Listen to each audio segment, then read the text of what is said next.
Bu dünyada insanların Allaha iman etməmələrinin ən böyük səbəblərindən biri insanın özünü günahkar görməməsidir. Mən də onlardan biriydim.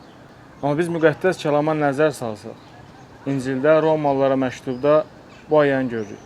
Hər kəs günah etmiş və Allahın izzətindən məhrum olmuşdur. Hər kəs günahkardır. Hər kəs Allahdan uzaqdır. Bəs yaxşı, biz nə cür salih sayıla bilərik?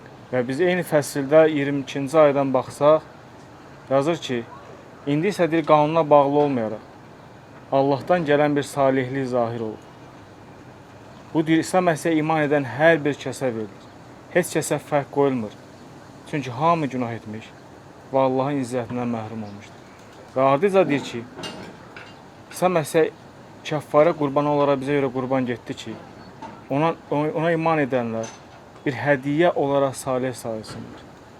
Yəni bu salihlik Allahdan gələn bizə bir hədiyyədir. İnsan başa düşməli ki, o günahkardır və onun xilaskarı ehtiyacı var.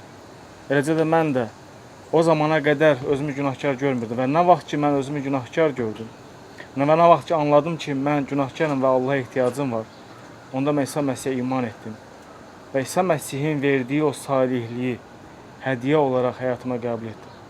Əgər sən də xilas olmaq istəyirsənsə, sən də salihliyi hədiyyə olaraq almaq istəyirsənsə, tövbə elə, öz günahlarını öyrə və Allahdan o salihliyi hədiyyə olaraq al və xilas ol. Amin.